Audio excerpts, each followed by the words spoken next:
Hello friends, नमस्ते।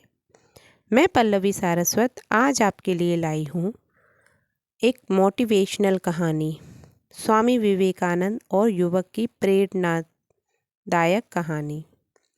अगर आपको मेरा चैनल पल्लवी सारस्वत अच्छा लगता है और मेरी कहानियाँ अच्छी लगती हैं तो मेरे चैनल पल्लवी सारस्वत को सब्सक्राइब करिए और वीडियो को लाइक करिए। तो आइए शुरू करते हैं आज की कहानी। कभी कभी हमें लगता है कि हम बहुत मेहनत करते हैं, बावजूद इसके हम उसके मनचाहे परिणाम नहीं मिलते। ऐसा होता क्यों है? उसके कारण को समझते हैं आज की ये स्वामी विवेकानंद और एक युवक की प्रेरणात्मक कहानी। चलिए। एक बार स्वामी विवेकानंद अपने आश्रम में एक छोटे से कुत्ते को टहला रहे थे। तभी वहाँ अचानक एक नौजवान आया जो बड़ा परेशान नज़र आ रहा था। उसने आते ही स्वामी विवेकानंद के पैर पकड़ लिए और उनसे गिड़गिड़ाने लगा कि स्वामी जी उनकी मदद करें।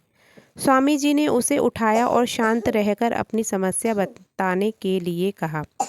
युवक बोला, स्वामी जी, मैं काफ़ी पढ़ा लिखा हूँ और मेहनती भी हूँ, लेकिन फिर भी मैं आजकल अपने किसी काम में उतना सफल नहीं हो पा रहा हूँ जितना मुझे होना चाहिए। स्वामी जी ने उसकी सारी बातें गौर से सुनने के बाद उनसे कहा कि मैं तुम्हारी समस्या का हल ज़रूर बताऊंगा, लेकिन उससे पहले तुम्हें मेरा एक काम करना पड़ेगा। तुम्हें इस कुत्ते को थोड़ी दूर तक टहलाने के लिए ले जाना पड़ेगा। युवक को स्वामी जी की ऐसी शर्त बड़ी अजीब लगी।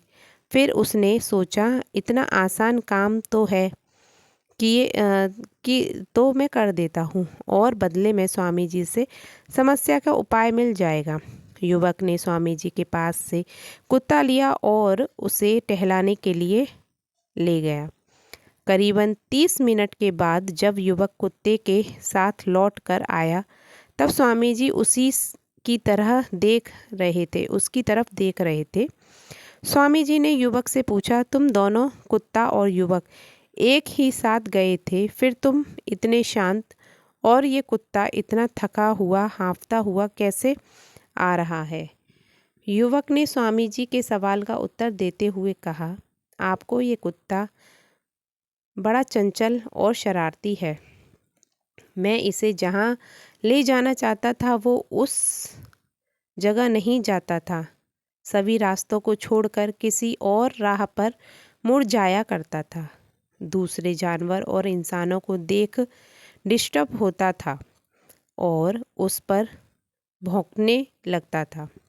बस यही कारण है वो मंजिल तक आते आते इतना थक गया और ज़्यादा समय भी लग गया।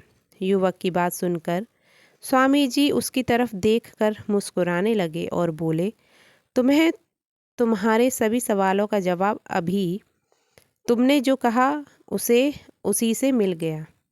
युवक को भी स्वामी जी की बात समझ में आ गई और उसे महसूस हुआ कि वह भी इसी कुत्ते की तरह अपने लक्ष्य पर ज़्यादा फोकस नहीं करके दूसरे लोगों के पीछे दौड़ रहा था और फालतू चीज़ों में समय बर्बाद कर रहा था।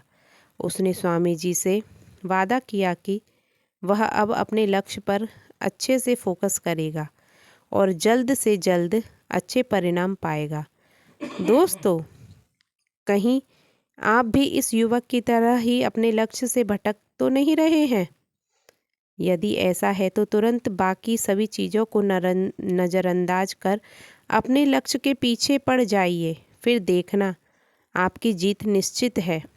उम्मीद है स्वामी विवेकानंद की ये छोटी सी प्रेरणादायक कहानी आपको ज़रूर पसंद आई होगी और आपको जीवन में अपने लक्ष्य को पाने के लिए प्रेरणा में बढ़ोतरी हुई होगी। तो दोस्तों, अगर आपको मेरी ये कहानी अच्छी लगी हो तो मेरे चैनल पल्लवी सारस्वत को सब्सक्राइब करिए और मेरी वीडियो को लाइक करिए और कमेंट करके मुझे बताइए कि मेरी कहानी कैसी होती है। और अगर किसी को अपनी रियल लाइफ की कहानी मुझसे शेयर करनी है तो प्लीज़ मुझे कमेंट करिए, यहाँ मैं आपसे कांटेक्ट करूँगी। Thank you.